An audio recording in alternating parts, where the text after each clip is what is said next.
আসসালামু আলাইকুম everyone, welcome to my another new blog. আপনারা সবাই কেমন আছেন? আলহামদুলিল্লাহ, আল্লাহর রহমতে আমি এবং আমার পরিবারের সবাই ভালো আছি। আর আমার ভিডিওটি যে যেখান থেকে দেখছেন সবাইকে জানাই অসংখ্য অসংখ্য ধন্যবাদ।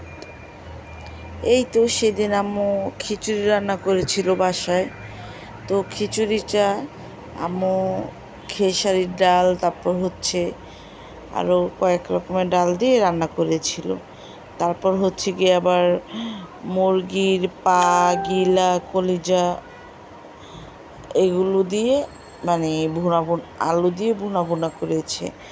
তো আম্মু ফার্স্টে একটু মশলাগুলো ভালোভাবে একটু কষিয়ে নিয়েছে, যেমন আদা রসুনের পেস্ট, তারপর গিয়ে পেঁয়াজ, হলুদের গুঁড়ো, মরিচের গুঁড়ো, জিরার ফাঁকি, যত মশলা আছে এগুলো ভালোভাবে একটু কষিয়ে নিয়েছে। কষিয়ে এখন আম্মু সবগুলো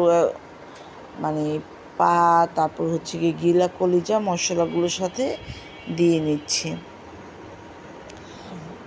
অনেকে আছে না যে পা বা মুরগির যে গিলাটা থাকে বা কলিজা থাকে পছন্দ করে না, বাট আমার থেকে আবার মুরগির গিলা বা কলিজা এটা খুব ভালো লাগে, আলহামদুলিল্লাহ মোটামুটি ভালো লাগে।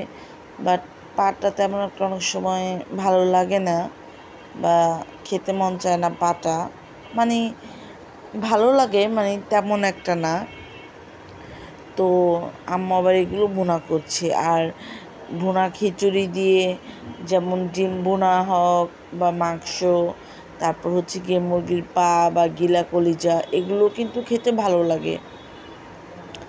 আর আম্মু অনেক সময় হয় কি যে এগুলো যখন একটু ভুনা করে, যেমন মুরগির গিলা, পা, কলিজা, তখন সাথে একটু আলু দেয়। কারণ অনেক সময় হয় কি এগুলোর সাথে একটু আলু দিলে খেতে কিন্তু ভালো লাগে, আর আলুটা আমাদের থেকেও একটু ভালো লাগে। সো আম্মু আবার একটু আলু দেওয়ার ট্রাই করে। তো এখন এই তো আম্মু এগুলো দিয়ে ভালোভাবে কষিয়ে নিয়েছে। নিয়ে তারপর গিয়ে একটু ঢাকনা দিয়ে ঢেকে দিয়েছিল। তারপর যে একটু তরকারিটা একটু যে হয়ে গিয়েছে হালকা, তারপর কি আম্মু আবার একটু নাড়াচাড়া করে দিচ্ছে। আর মুরগির পা, গিলা, কলিজা কার কার কাছ থেকে ভালো লাগে কমেন্টস বক্সে জানাবেন। তো এই তো এখন আম্মু আবার একটু মুরগির পা, গিলা, কলিজা নাড়াচাড়া করে দিচ্ছে। তো এই তো মুরগির পা, গিলা, কলিজাটা কিন্তু খেতে বেশ দারুণ হয়েছিল। আর আম্মু অলওয়েজ মুরগির পা, গিলা, কলিজা যখন আমাদের মুরগি কিনে, অনেক সময় আম্মু একটু বেশি করেই তো কিনা হয়, তখন এগুলো সব একসাথে রেখে তারপর ভুনা করে। তারপরে এই তো আমি আবার একটু খেয়ে নিচ্ছিলাম খিচুড়ি, তারপর যে মুরগির গিলা, কলিজা দিয়ে আলু দিয়ে আম্মু ভুনা করেছিল। বাট যখন নিয়েছি ভেবেছিলাম মনে হয় খেতে পারবো, বাট সবগুলো আমি খেতে পারিনি। নিয়েছিলাম ঠিকই, ভেবেছিলাম খাবো, বাট অর্ধেক খেয়ে তারপর আম্মুকে আবার বলছিলাম যে আম্মু এখন আমি তো আর খেতে পারতেছি না। আম্মু আবার তখন বলছিল যে তাহলে ফ্রিজে রেখে দাও, পরে খেয়ে নিও। তো আমি আবার খেয়েছিলাম, কিন্তু আমার থেকে খিচুড়িটাই বেশি পা, গিলা, কলিজা তো ভালো লেগেছে, খিচুড়িটা আরও বেশি মজার হয়েছিল। আর যেহেতু এখন একটু বৃষ্টির সিজন, সো একটু খিচুড়ি কিন্তু ভালো লাগে, ভুনা খিচুড়ি হোক বা পাতলা খিচুড়ি হোক। আবার পাতলা খিচুড়িটাও কিন্তু ভালো লাগে বিভিন্ন ভেজিটেবল দিয়ে রান্না করলে। তো আম্মু আবার ভুনা খিচুড়ি যেহেতু রান্না করেছে, সাথে আবার করেছিল, এই যে গিলা, কলিজাও করেছিল সাথে। তো আমি আবার খেয়ে নিচ্ছি, আর অনেক মজা হয়েছিল। আর বৃষ্টির সিজনে কিন্তু মানে এই ধরনের খাবার খেতে বেশ ভালো লাগে। তারপর হচ্ছে গিয়ে আবার সেদিন বিকেলবেলা নুডলস করা হয়েছিল, চিকেন নুডলস, আর সাথে ছিল হচ্ছে গিয়ে চিকেন ফ্রাই। নুডলসটাও মাশাল্লাহ সেদিন অনেক মজা হয়েছিল। নুডলসটা করেছে হচ্ছে গিয়ে আমার ছোটো বোন।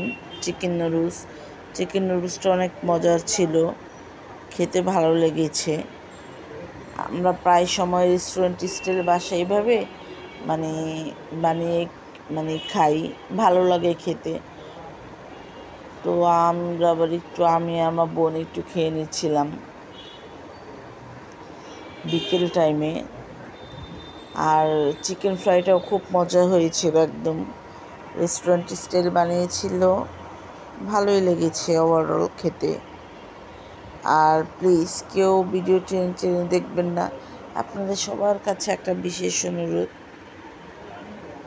যদি আপনাদের কারো ভিডিও দেখতে ভালো না লাগে তো ভিডিওটি আপনারা ছেড়ে রাখবেন, বাট প্লিজ কেউ ভিডিও টেনে দেখবেন না। আর সাথে একটু আমরা আবার কিন্তু মজুও খেয়ে নিয়েছিলাম। তারপর সেদিন অ্যাকচুয়ালি বাজার আমাদের স্বপ্নে থেকে কিছু করা হয়েছিল, গ্রোসারি আইটেম। তারপরের দিন আবার গিয়েছিল কিছু বাজার করার জন্য, যেমন সেদিন সস আনা হয়েছিল, চানাচুর কিন্তু আনা হয়েছিল, আবার চানাচুর এনেছে। তারপর হচ্ছে গিয়ে চকলেট ওয়েফার যেটা, ওইটা আনা হয়েছে। তারপর পাউডার মিল্ক এগুলো আনা হয়েছিল। তারপর মানে চকো ডিলাইট যেটা, ওইটা আনা হয়েছিল। আরও কিছু আনা হয়েছিল। তারপর আম্মু আবার ডিমও এনেছে। তারপর হচ্ছে গিয়ে টিস্যু এনেছিল। তারপর চিনি, লবণ, তারপর হচ্ছে গিয়ে ডিটারজেন্ট পাউডার, তারপর হচ্ছে গিয়ে আবার পেঁয়াজ, এগুলো এনেছিল। আর অনেক সময় আমাদের বেশিরভাগ সময় মানে একসাথে বাজার যেগুলো আমরা করে রাখি, কারণ প্রত্যেক দিন তো আর করা হয় না বাজার। আর আমার ভিডিওটি যে যেখান থেকে দেখছেন সবাইকে জানাই অসংখ্য ধন্যবাদ। আর প্লিজ আমার ভিডিওটি কেমন লেগেছে কমেন্টস বক্সে জানাবেন। আর ভিডিওটি ভালো লেগে থাকলে সবাই প্লিজ ছোট্ট একটা লাইক দিয়ে দিবেন। আর আমার চ্যানেলটি যারা সাবস্ক্রাইব করেছেন তাদেরকে জানাই অসংখ্য ধন্যবাদ। আর যদি কেউ সাবস্ক্রাইব না করে থাকেন তাহলে প্লিজ সবাই একটা সাবস্ক্রাইব করে দিবেন আমার চ্যানেলটি। তো আসসালামু আলাইকুম।